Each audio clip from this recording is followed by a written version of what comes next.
גם בכינו בזוכרנו את ציון, על ערבים בתוכה תלינו כנורותינו, כי שם שלונו שובנו דברי שיר ותוללנו שמחה. שיר לנו משיר ציון, איך נשיר את שיר השם על אדמת נחל. אם אשכחך ירושלים, תשכח ימיני, תדבק לשוני לחיכי, אם לא אזכרכי, אם לא אעלה את ירושלים אור שמחה. אם אשכחך ירושלים. Birshut Moray Varabotai, avec la permission d'Hachem, votre permission, nous sommes à quelques jours de Pessah, nous sommes en plein préparation de Pessah, et on sait très bien que ce Shabbat-là, il s'appelle Shabbat Agadol, le grand Shabbat. En même temps, ce Shabbat-là, il s'appelle le Shabbat Parashat Tzav. Parashat Tzav, c'est du verbe ordre. Akadosh Baruch Hu, il dit à Moshe Rabbeinu de donner un ordre à Aaron la Kohen que lorsqu'il fait des sacrifices, vous savez qu'il y a beaucoup de catégories de sacrifices lorsqu'on avait le Beth Amikdash.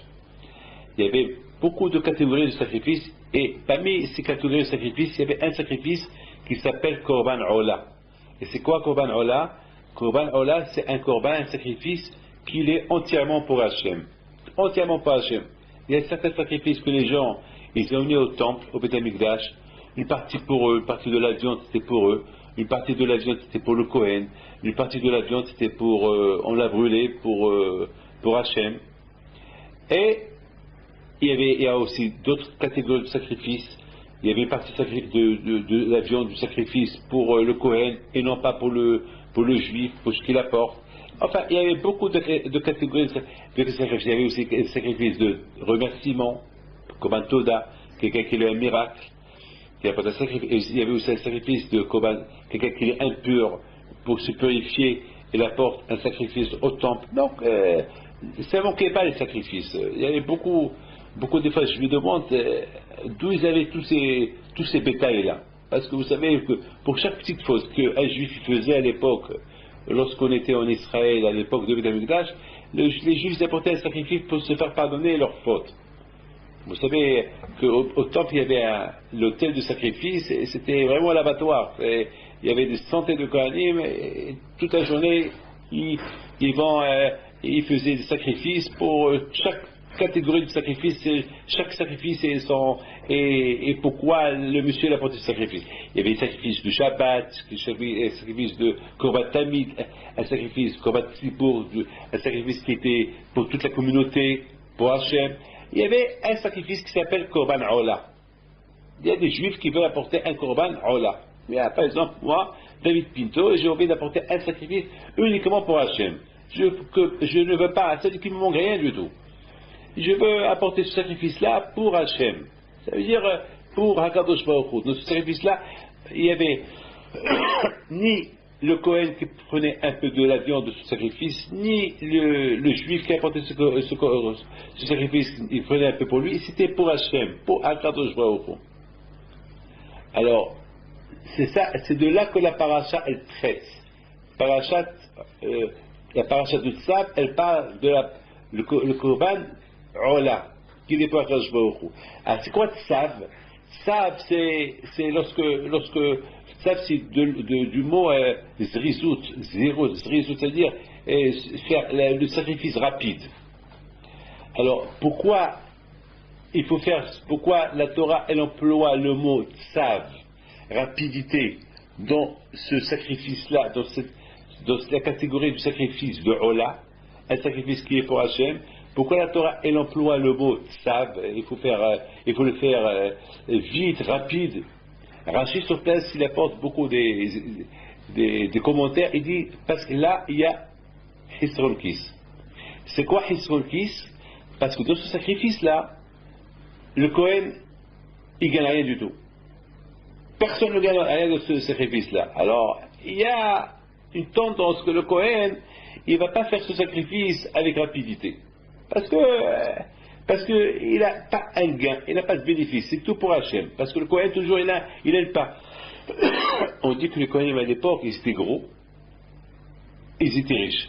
Pourquoi? Parce que imaginez-vous, toute cette viande qu'ils recevaient, waouh, toute cette viande, tous ces des milliers de sacrifices par jour, il y avait un argent fou. Ils faisaient un argent fou. Donc ils étaient riches, les Kohanim. Donc dans ce korban-là, qui s'appelle Korban Ola, le Korban pour Akadosh Baruch Hu, il risque de dire, bon, j'ai le temps. Et il va dire au monsieur, tu sais quoi, j'ai le temps pour toi. Non. Là, la Torah dit que lorsqu'on vient chez le Kohen, quelqu'un vient chez le Kohen, il dit, j'ai un sacrifice pour Hachem. Il lui apporte tout ça, il lui dit, ça c'est Korban Ola, c'est pour Hachem. Il faut que le Kohen fasse ça rapide, vite. Il faut qu'il laisse tout de côté, il s'occupe que de Akadosh Baruch Hu. Et c'est la raison pourquoi cette paracha-là, elle s'appelle Sav. Sav du verbe sivouille, ordre, rapide. Lorsque un général, il donne un ordre, tout le monde, vite, court, les soldats, ils courent pour le faire. Un roi, il donne un ordre, tout de suite, tout le monde, ils exécutent les ordres. Pourquoi? Parce qu'un ordre d'Hachem. C'est un ordre. C'est un ordre du roi. Alors là, Kadosh Baruch Hu, il emploie le mot ordre. Parce que, étant donné que ce sacrifice, il est pour lui, Hachem, il a peur que le Kohen, il va prendre beaucoup de temps. Il va laisser le temps passer. Non, quand je lui dis, lorsque tu entends le mot Ola, lorsqu'on t'apporte un sacrifice qui s'appelle Ola, vite, tu dis tout de suite, il faut tout laisser de côté et s'occuper de lui. Ah, je vous pose une question, une belle question. Tous on connaît que tous on aime le bon Dieu. Si Hachem, attends une seconde, en général, moi David Pinto, si on me dit, tu prends ça pour Akadosh Baruch Hu, je ne peux pas dire non. Je ne comprends pas comment ces Kohanim là, on a une tendance de dire que avec tout ce qu'ils gagnent de le Beth Amikdash, toute la viande qu'ils gagnent, tous les dons qu'ils reçoivent, tous les tromos, les maasrot, tout ce qu'ils gagnent, tout l'argent fou qu'ils gagnent à l'époque où il y avait le Beth Amikdash, et lorsqu'il y avait Pidyon Ben, le rachat des animaux, le rachat des premiers-nés, mais ils faisaient un argent fou les Kohanim. Comment on peut dire, avec tout ce que le bon Dieu leur fait gagner comme argent, on va dire que si un juif, il vient au temple, et le temple c'est l'endroit de Dieu, le temple, le Beth Amikdash, c'est l'endroit où Hachem il réside, c'est saint le Beth Amikdash. Comment moi j'ai apporté un sacrifice qui s'appelle Ola, et le Kohen va me dire, ok, attends que je fais la sieste, après je m'occupe, attends que je fais tout à l'heure. Impossible.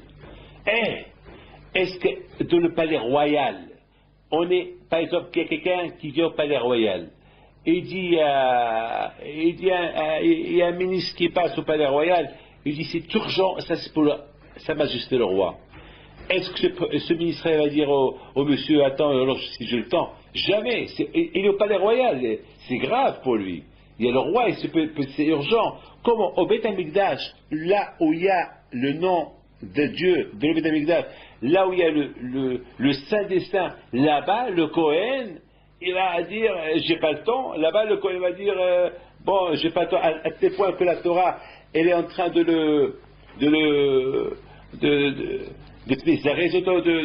la Torah est en train de dire fais vite.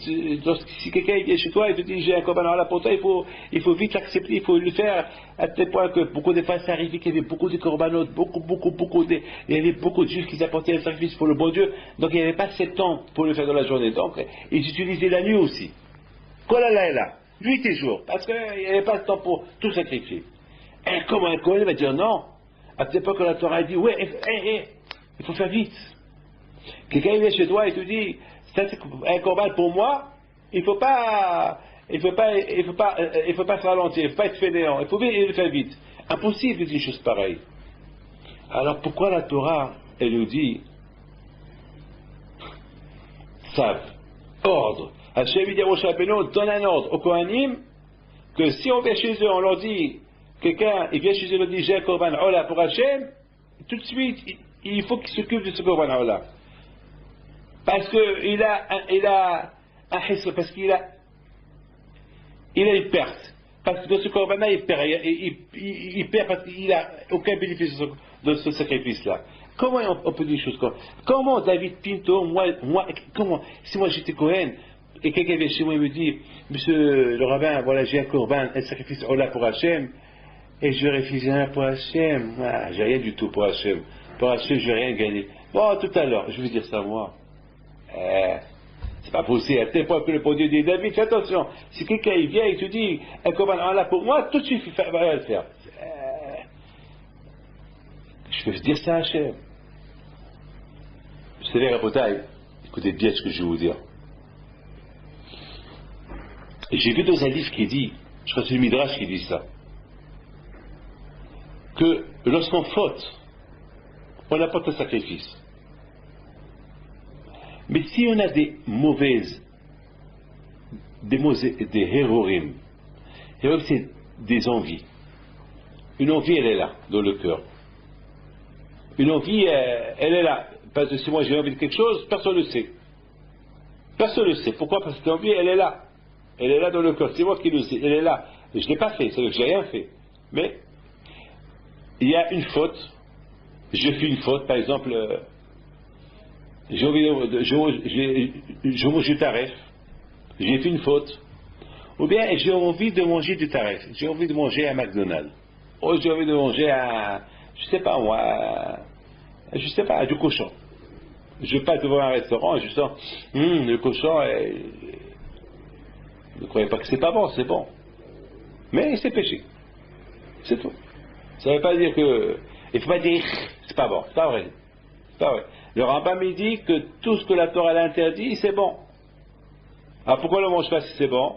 Parce qu'Hachem ne veut pas qu'on le mange. Point final. C'est Hachem. Akadosh Baruch Hu, il a créé, il nous a créés, il nous a donné des permissions, il nous a donné des interdictions. Comme par exemple ne pas toucher une femme nida, comme par exemple ne pas manger le hametz. C'est Hachem, il faut le mikvé. Il y a beaucoup de femmes qui lorsqu'ils sont nida, et ben après ils prennent une douche. Ça ne marche pas. Il faut qu'ils vont au mikvé. Pourquoi? Comme ça. Ne cherche pas à savoir pourquoi. C'est un ordre. C'est tout. Alors, ça peut arriver que parfois, je fais la avera, je mange un cochon. J'ai fait une faute, j'ai fait un péché. Parce que la Torah me l'a interdit.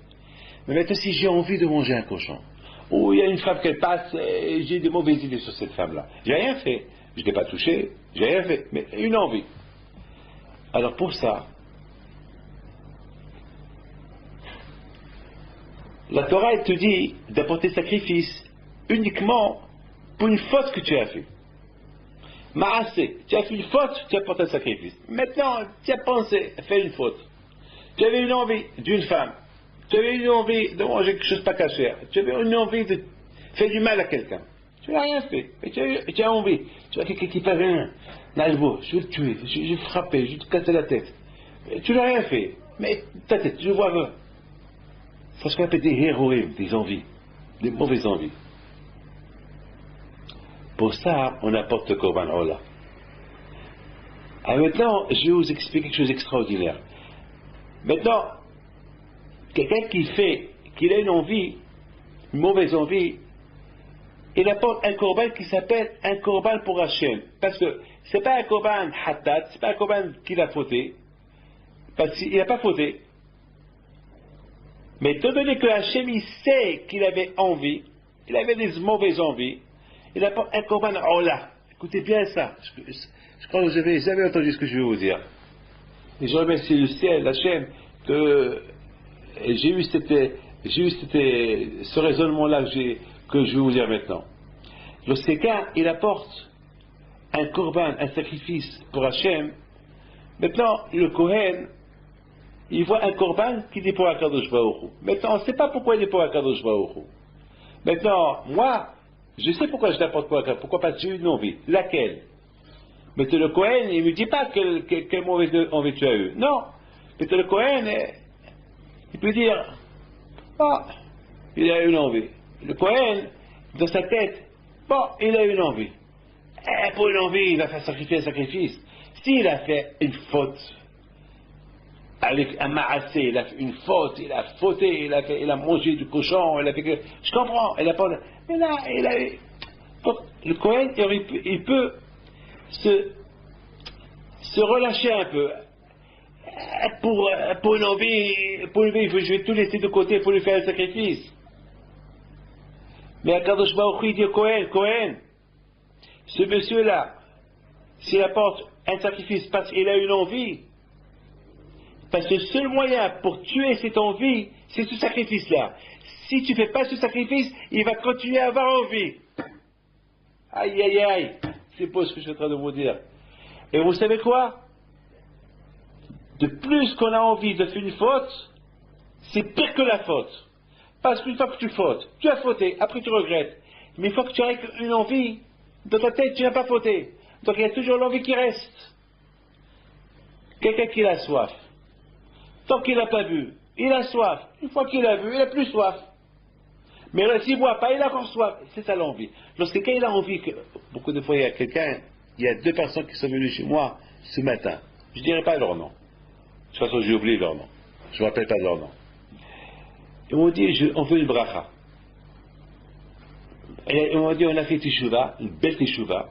Et bien, au Hachem, on fait la Torah, on fait les mitzvot, mais on a un problème, on veut une bracha. Alors, je leur ai dit, quelle bracha vous voulez? Ils m'ont dit, on a un problème de jeu. En jeu. On veut une bracha pour que Hachem nous aide pour qu'on ne joue pas. Alors moi, je leur ai dit, continuez à jouer. Ils m'ont dit quoi?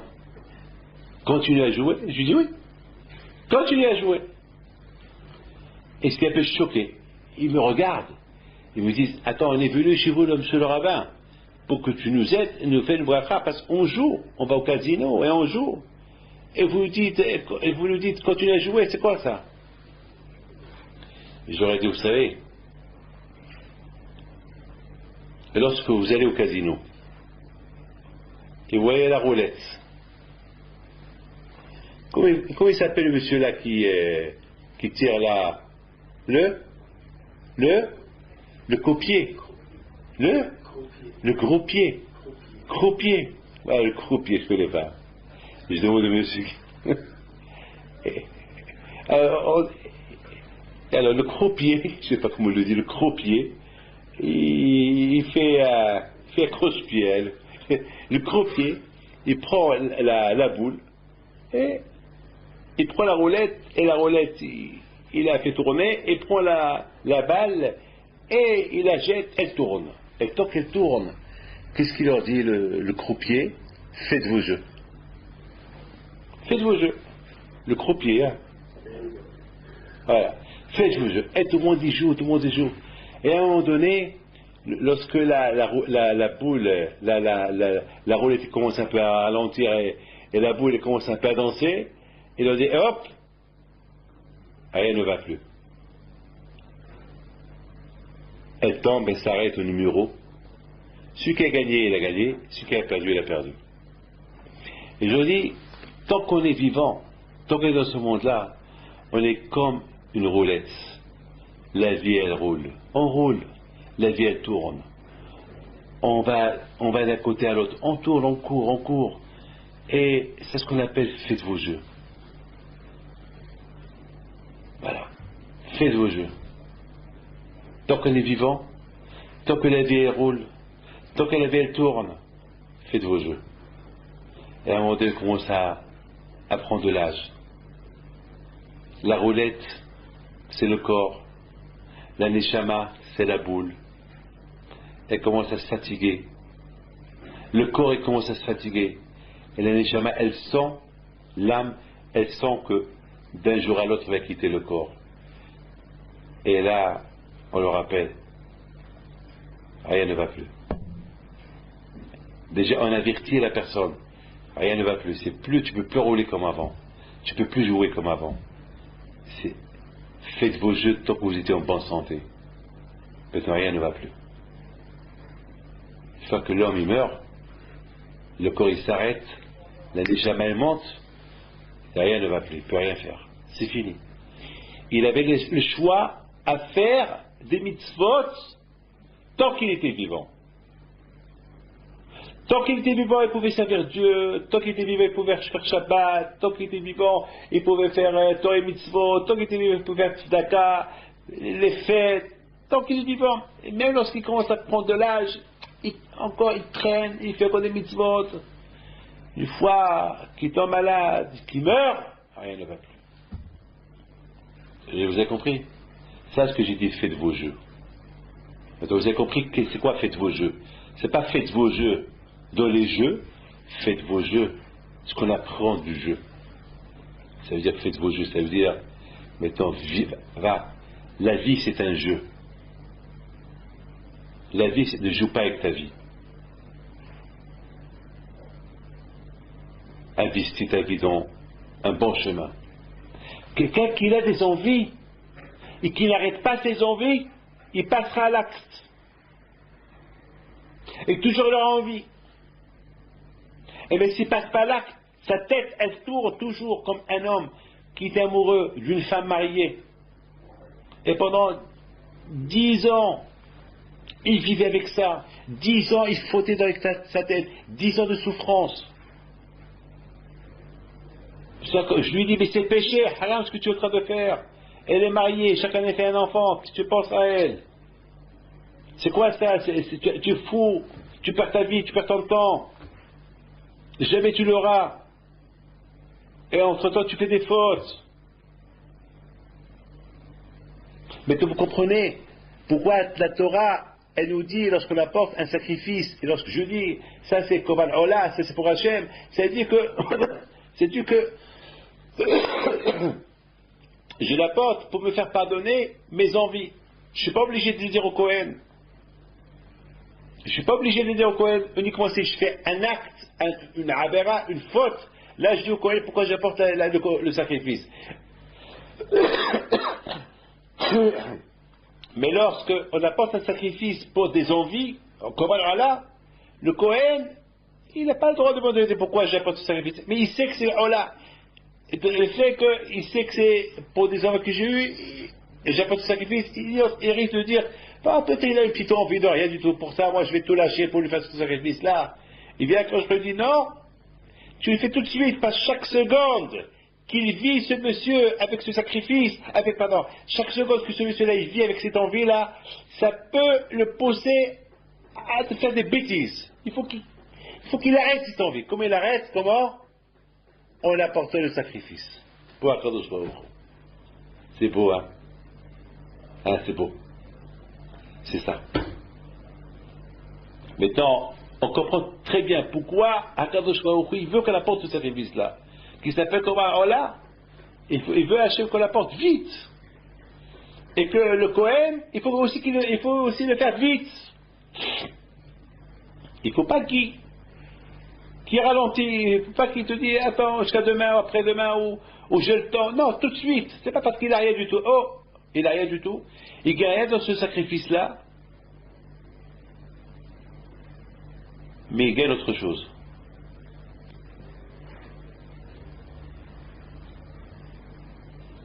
Il gagne autre chose. Il gagne le fait que, par sa rapidité de faire ce corban-là, pour ce monsieur-là, qu'il a apporté parce qu'il a des mauvaises idées, il va l'aider à arrêter ses mauvaises idées. Voilà ce qu'il a gagné. Il n'a pas gagné de la viande, du matériel, mais il a gagné quelque chose de spirituel. Nous les rabbins, lorsqu'on donne un cours de Torah, a priori, ce cours de Torah qu'on donne, on devait demander cher pour ce cours de Torah qu'on donne. On devait demander un prix fort. Regardez les gens, pour aller voir un film, ou pour aller écouter un je sais pas qui, ils vont payer beaucoup d'argent ils vont payer de l'argent, je sais pas, ça va leur coûter une petite fortune. Et pour écouter un cours de Torah, Aussi, on aurait pu demander de l'argent. Mais on sait qu'on demande plus que l'argent. Parce que l'argent, c'est pas ça la vraie satisfaction. Lorsqu'on donne un cours de Torah et qu'on enseigne à ceux qui nous écoutent, quelque chose de ce cours de Torah, on a gagné quelque chose de spirituel. On a gagné le fait que ces gens-là qui nous écoutent, ils vont réparer un peu leur vie, ils vont prendre un bon chemin.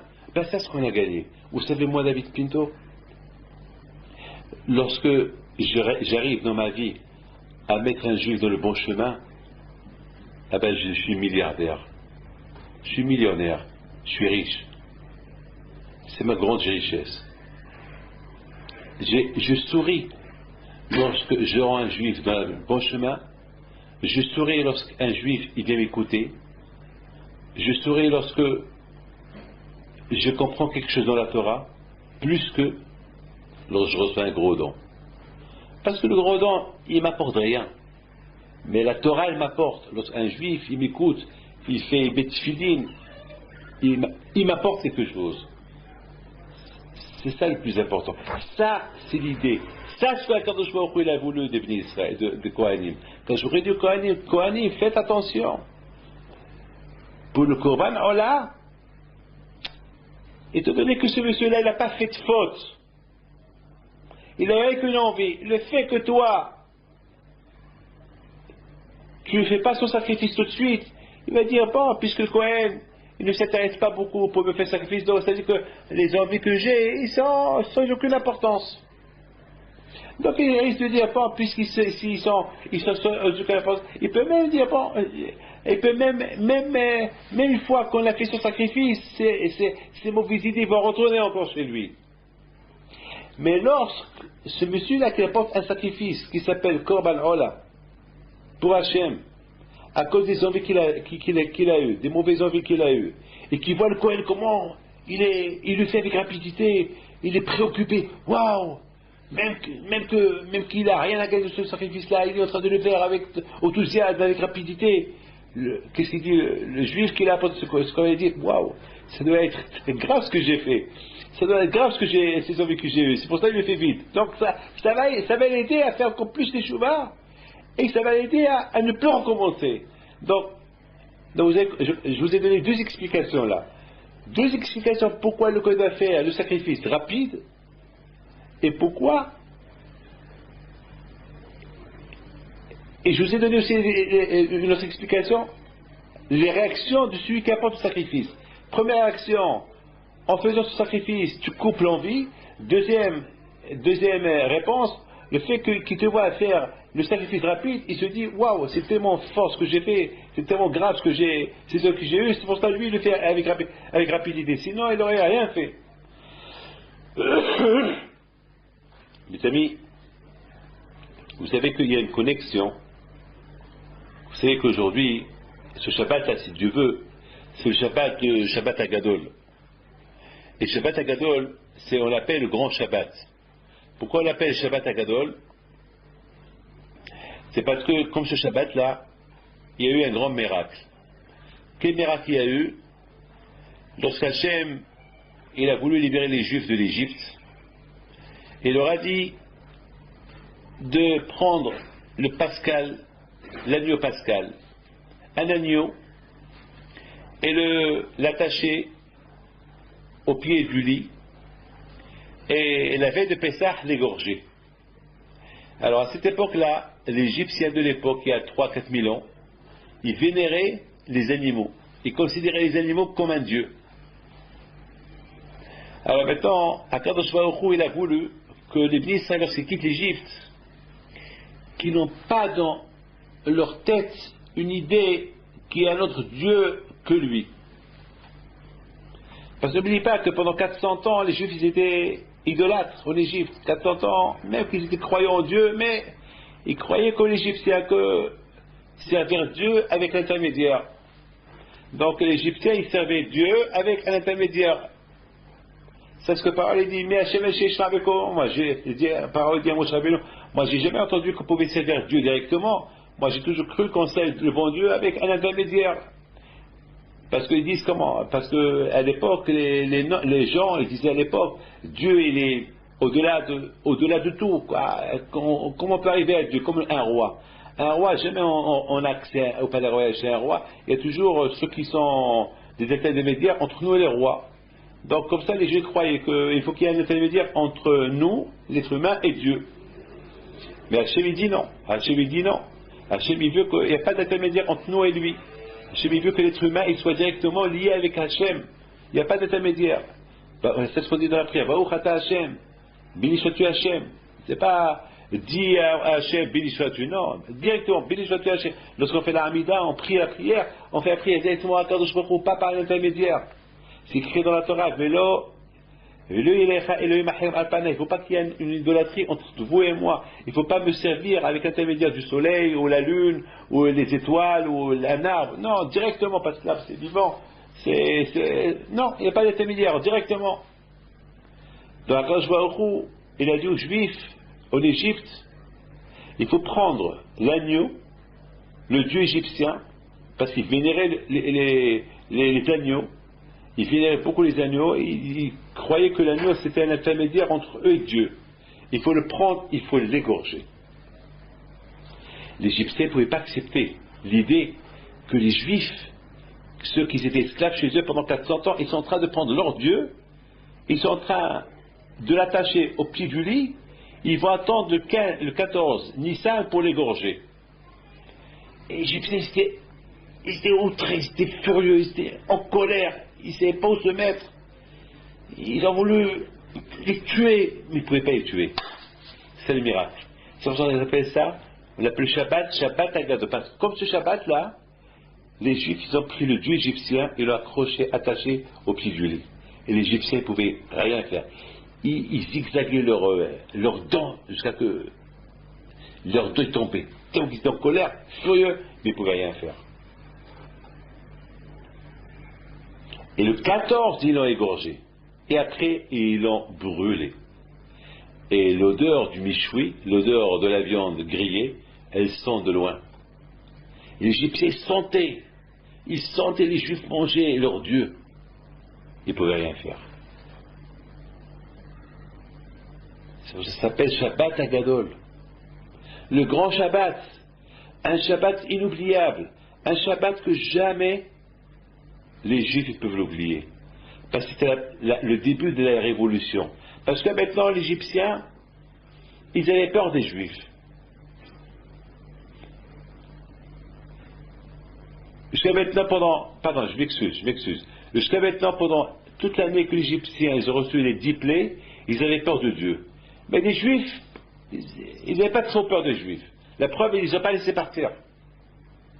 Mais quand est-ce qu'on a vu, Mamash, on a vu que maintenant l'Égyptien, il a peur du Juif, lorsqu'il a vu le Juif prendre son Dieu, et au lieu qu'il prend un couteau et l'égorger, le tuer, les Égyptiens étaient incapables d'aller vers le Juif et l'arrêter de cet acte qu'il est en train de faire, d'égorger son Dieu. Ça, c'est le grand miracle. Ça, c'est un miracle extraordinaire. Et le 14 Nissan, ils l'ont égorgé. Mes amis, quel est le rapport entre Shabbat Agadol et la paracha de cette semaine? Il faut savoir une chose. Écoutez bien ce que je vais vous dire.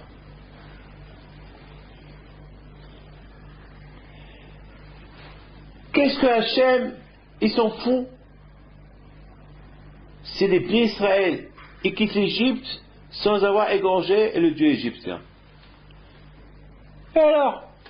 Mais c'est la rigolade. Que Hachem, il fait une démonstration comme qu'il a fait, et ça suffit avec une démonstration qui va démontrer aux Juifs, il n'y a que moi, il n'y a pas un autre. C'est tout. Et qui leur dit carrément, ne faites pas comme les Égyptiens. Je ne veux pas qu'il y ait d'intermédiaire entre vous et moi. Ou pas. Je ne comprends pas. Pourquoi Kadosh Baruch Hu, il a besoin de dire aux Juifs, prenez le Dieu égyptien, attachez-le, et égorgez-le, et mangez-le.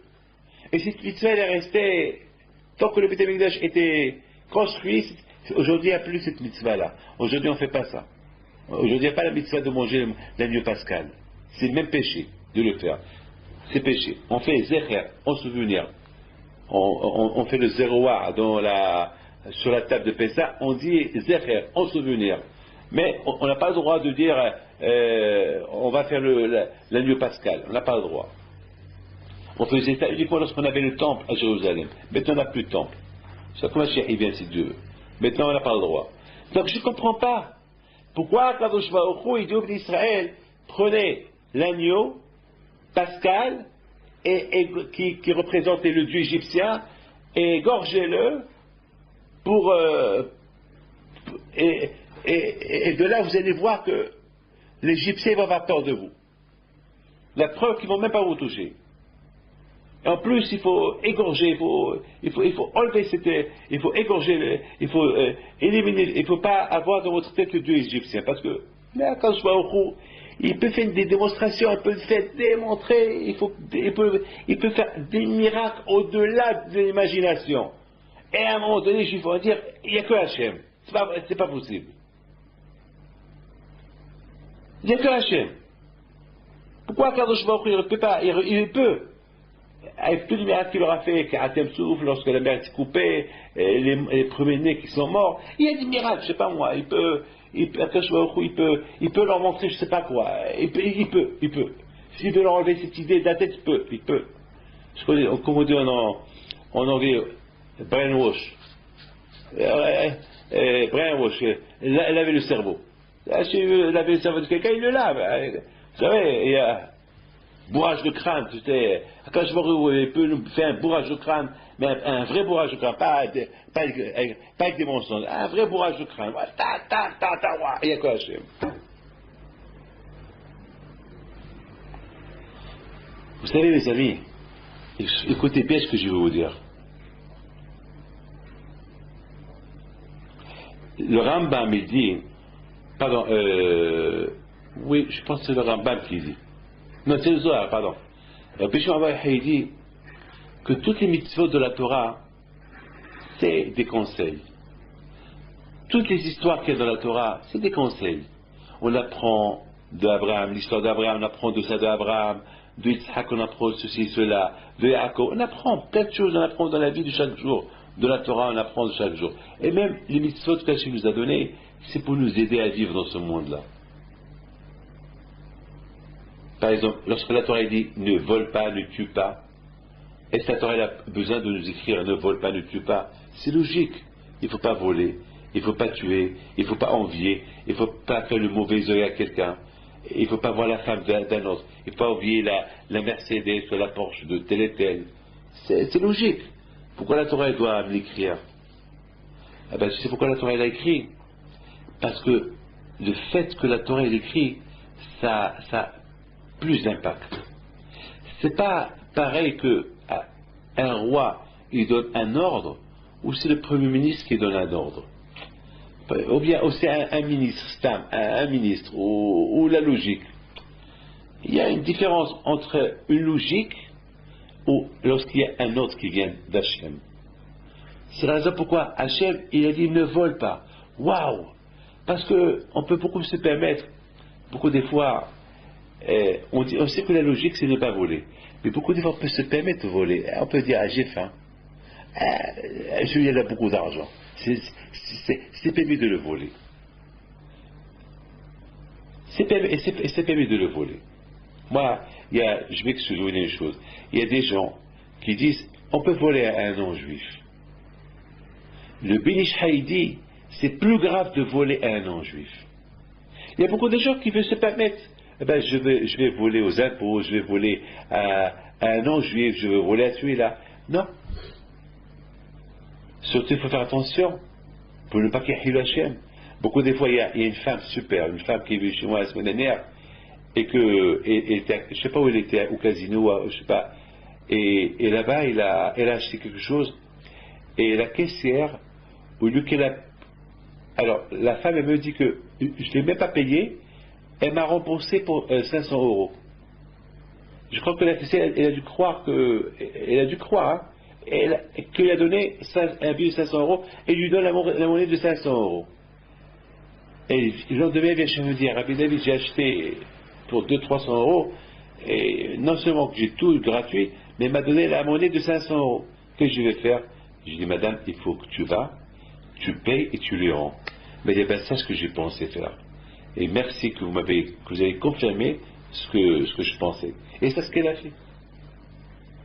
Vous voyez que le fait que la Torah dit ne vole pas, on ne va jamais se permettre de voler. Mais si c'est la logique, nous on va aller d'après la logique, ne vole pas, eh ben on va dire, bon, je ne vole pas, mais dans ce cas-là, je peux voler. La Torah dit, par exemple, la logique dit, il ne faut pas tuer, mais celui-là, il m'embête tellement, il faut que je le tue. La Torah dit, non, il n'y a pas de logique. La Torah dit, ne tue pas, même s'il te fait du mal, même si je sais pas qui, même s'il te fait de quoi vraiment être toute une vie en prison, tu ne le tues pas, tu n'as pas le droit de tuer. L'autre ça, ne tue pas. Vous comprenez, Rabotai? Hakadosh Baruch Hu, c'est la raison pourquoi la Torah c'est des etzot, la Torah c'est des conseils, la Torah nous donne des conseils comment vivre. Mais tant qu'on comprend très bien que Hachem, il peut, s'il veut, il peut nous montrer que le Dieu égyptien, c'est du nul. Il n'y a pas de Dieu. C'est un agneau. Mais il fait mal du matin au soir, il mange de l'herbe. Quoi, lui va être tellement intermédiaire entre moi et Dieu, c'est rien du tout. C'est rien du tout. Il peut Hachem s'il veut. Il peut Hachem nous dire, il peut nous faire libérer de l'Égypte, sachant qu'il y a que l'Égyptien il vénère le Dieu égyptien. Et point final, quand je voudrais, il peut nous démontrer que lui il est super. C'est tout. Mais Akadosh Baruch Hu, il a eu peur d'une seule chose.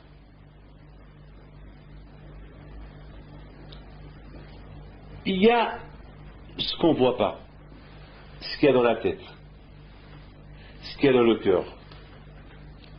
Vous savez, ce que je pense sur vous, vous ne le savez pas. Ce que vous pensez sur moi, je ne sais pas. Moi, je vois les gens qui passent, qui m'embrassent la main, ou qui me font un grand sourire, mais qu'est-ce qu'ils pensent sur moi, je ne sais pas. Je peux vous dire, pourquoi des fois il y a des gens qui m'insultent, et qui me critiquent derrière moi, derrière mon dos, ils m'embrassent les mains. C'est choquant ce que je vous dis, mais c'est la vérité. Hier, par exemple, il y a quelqu'un qui vient chez moi, je sais qu'il me critique, du matin au soir.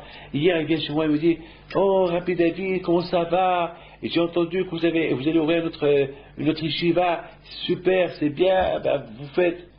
Et je le regarde. Vous allez lui dire, qu'est-ce que je vais lui dire? Il y a l'hypocrisie. Il faut qu'il va lire un peu la Torah, celui-là, un peu du Moussar, pour qu'il réalise que ce qu'il fait, c'est pas logique, c'est pas beau. Mais je n'ai pas voulu lui faire honte. Mais j'ai pensé lui parler. Je n'ai pas voulu lui faire honte. Vous comprenez ce que je veux vous dire? C'est ça mes enfants, c'est ça mes amis. C'est ça. Akadosh Baruch Hu, il avait peur d'une seule chose. Ces Juifs, ils étaient en Égypte pendant 400 ans. 400 ans, ils n'ont pas mangé la chair, la viande.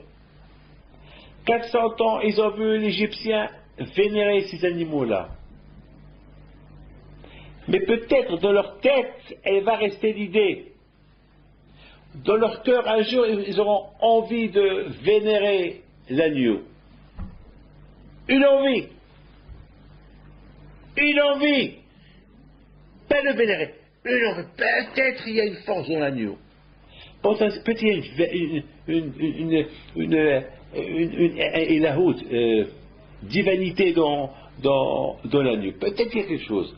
C'est la raison pour laquelle je dit, cette idée-là, ou cette envie que vous pouvez avoir un jour en quittant l'Égypte, enlevez-la ici.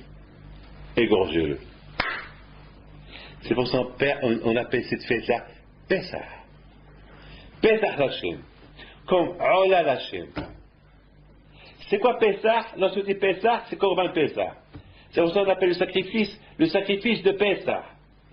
Et c'est quoi Pessah? C'est sauter. C'est-à-dire qu'il faut sauter même de cette idée-là. Hachem, il a voulu faire sauter les Juifs, non seulement que le Dieu égyptien, les dieux égyptiens, ils sont nuls, il n'y a pas de Dieu, mais même l'idée ou l'envie qu'un jour ils peuvent avoir que peut-être l'agneau c'est un Dieu, la preuve, c'est pas vrai. Elle est caduque. La preuve, voilà, ils l'ont égorgé maintenant. En égorgeant l'agneau, ils ont éliminé tout doute, toute idée que l'agneau, c'est un Dieu. Que l'agneau, il peut être un intermédiaire entre eux et Hachem. Vous avez compris? Donc on a compris la relation entre Shabbat Hagadol et la paracha de cette semaine savent que Shabbat Hagadol, pourquoi on appelle Shabbat Hagadol? Par rapport à l'agneau pascal. Que Hachem a voulu qu'on apporte l'agneau pascal et l'égorger pour éliminer tout doute que l'agneau, il avait une force divine. Que ça rien du tout. Qu'on ne pouvait pas vénérer et servir Hachem avec une intermédiaire d'un agneau, d'un animal, etc. D'ailleurs, on m'a posé une question. On m'a dit, lorsque les Juifs ils ont fait le veau d'or, pourquoi c'est pas l'agneau qui est sorti? Pourquoi il est sorti un veau? Qu'est-ce qu'ils ont dit les Erev, les Égyptiens à Aaron? Fais-nous un Dieu. C'est quoi fais-nous un Dieu? Fais-nous un Dieu comme un Dieu qu'on avait en Égypte. Il leur a dit apportez-moi de l'or, il lui a apporté de l'or, et il a jeté l'or dans une bassine, et un veau est sorti. On va poser la question, pourquoi un veau? Pourquoi pas une vache? Pourquoi pas un agneau? Pourquoi pas autre chose? Pourquoi pas un taureau? Et j'ai répondu que j'ai donné une réponse super. Vous avez une réponse? Entre-temps que je vous parle, réfléchissez. Pourquoi l'agneau, il est sorti, un veau d'or, il est sorti?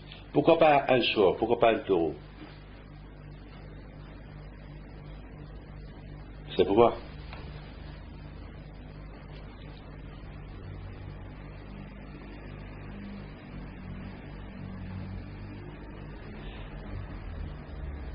Akadosh Baruch Hu, il a voulu montrer au peuple juif maintenant, vous qui cherchez à faire un Dieu, vous qui cherchez à fabriquer un Dieu, à quoi ils ont pensé? Ils ont pensé à l'agneau. Parce que l'agneau c'était le Dieu égyptien. Ils vénéraient l'agneau.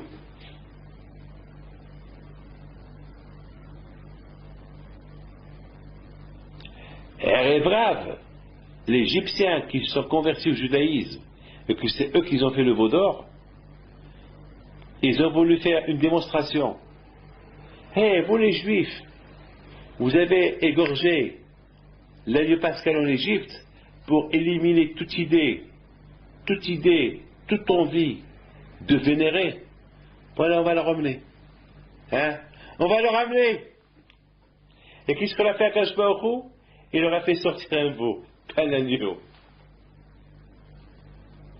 Il les a fait tremper. Ça veut dire que déjà l'idée de l'agneau a été éliminée complètement en Égypte. Déjà le fait que le veau est sorti, ça devait être catastrophique. Parce que c'était un taureau qui devait sortir. Parce qu'ils ont jeté la lettre Shor. Ils ont pris un parchemin, c'est écrit là-bas taureau. Donc, au moins que le taureau il sort.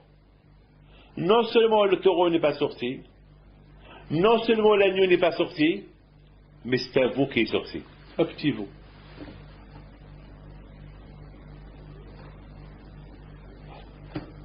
Là, il les a choqués. Beaucoup de Akadosh Baruch Hu, il donne tréha, il donne des coups à ceux qui veulent se tromper, et il les fait tromper encore un peu plus. Mes amis, nous sommes à la veille de Pessah. Pessah, c'est éliminer le Hametz. Pessah, c'est tachériser la maison, enlever le whisky pour ceux qui voyagent, qui mettent tout leur Hametz de un côté, ou qui vendent le Hametz qui est dans les ustensiles. Non les ustensiles, il faut demander à votre rabbin qu'est-ce qu'il faut vendre, qu'est-ce qu'il ne faut pas vendre. Parce que si vous ne vendez pas le Hametz, c'est péché de l'utiliser après Pessah. Mais le Hametz, quand on voit avec un papier, demandez au rabbin de la synagogue qui vous donne le papier, vous allez le remplir, il va vous expliquer comment le remplir. Le Hametz qui reste après Pessah, vous pouvez s'en servir si vous l'avez vendu à la veille de Pessah. Sinon, ce Hametz-là, il faut le jeter après Pessah. Pessah, c'est important, Pessah. Pessah, si tu veux sauter, il faut sauter sur tout ce qui est sale, tout ce qui est mauvais. Pessah, au moment qu'on brûle le Hametz, Pessah, on fait la bdika. Symbolique. Tout ce qui est fermenté, tout ce qui est levure, c'est Hametz à Pessah. La gava, c'est du Hametz. L'orgueil, celui qui veut pas faire le mitzvot d'Hachem, c'est comme s'il s'orgueille sur Hachem. Qui tu es Hachem que moi j'écoute? Deux choses. Une chose, celui qui fait pas ce que la Torah lui dit, il dit chaque fois, ce qu'il fait chaque fois, c'est ça qui va faire de lui zéro. C'est-à-dire qu'il devient plus orgueilleux qu'Akadosh Baruch Hu. Ça veut dire, il écoute que ce que sa tête lui dit et non pas ce que Hachem veut de lui. Donc si tu veux, il faut faire beaucoup attention. Aujourd'hui, on n'a pas Beth Amikdash. Si on a des envies, comment on peut éliminer les envies? L'étude de la Torah. Manger moins. Quelque chose que lorsque on a envie de manger quelque chose, alors il ne faut pas tout manger. Manger une partie et laisser une partie. Tu coupes l'envie. En plus, pourquoi gâcher la santé avec les envies? Voir l'internet, voir les films sales, voir les choses qui ne sont pas bien, c'est créer des envies. Créer des envies pour rien, inutilement. Et on gagne quoi? Tu gagnes quoi? Rien du tout. Il n'y a pas de pire. Vois des sales photos dans la rue, et tu vois. C'est des envies, tu crées des envies. À l'époque, pour ça, il fallait apporter un sacrifice. Tu n'as rien fait avec si à l'époque il y avait l'internet, et quelqu'un il voit quelque chose de pas bien. Il a vu. Il a eu envie. Il n'a pas fauté. S'il a fauté, c'est grave. Il y a certaines fautes que la personne, il est condamné à mort. Il y a certaines fautes qu'il faut... enfin, je ne vais pas rentrer dans les détails, mais c'est rien qu'une envie. Tu as vu quelque chose pas bien et tu as eu envie. Personne t'a vu. Personne t'a vu. Personne t'a vu. Lorsque quelqu'un fait une faute, il a fait devant tout le monde. Mais lorsque quelqu'un a envie, personne là.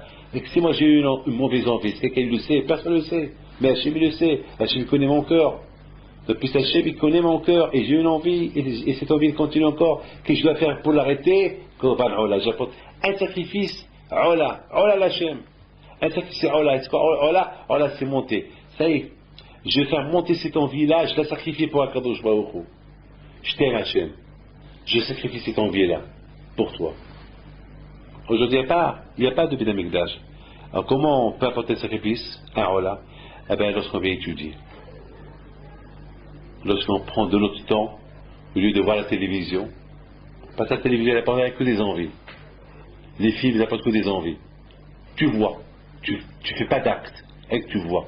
C'est des envies. Alors, qu'est-ce qu'il faut faire pour casser ces envies-là? Eh bien, j'arrête et je vais étudier.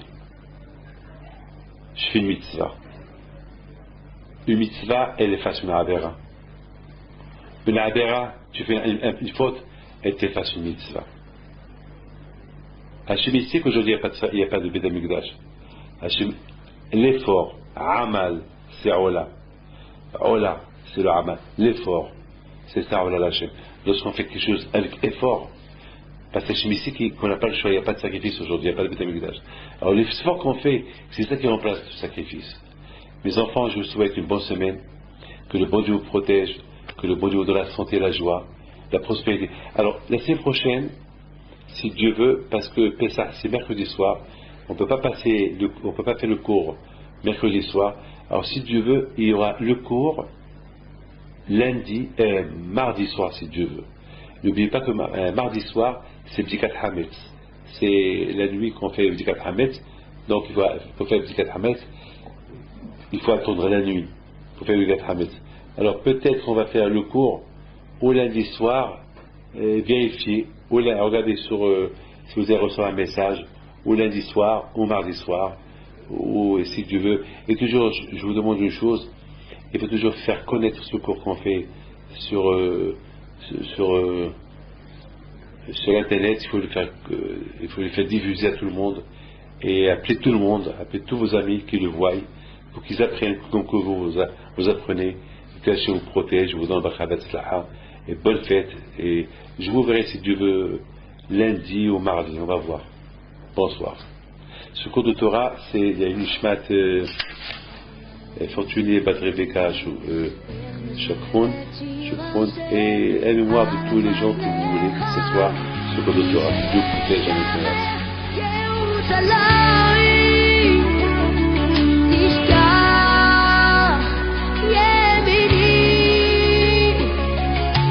Bye.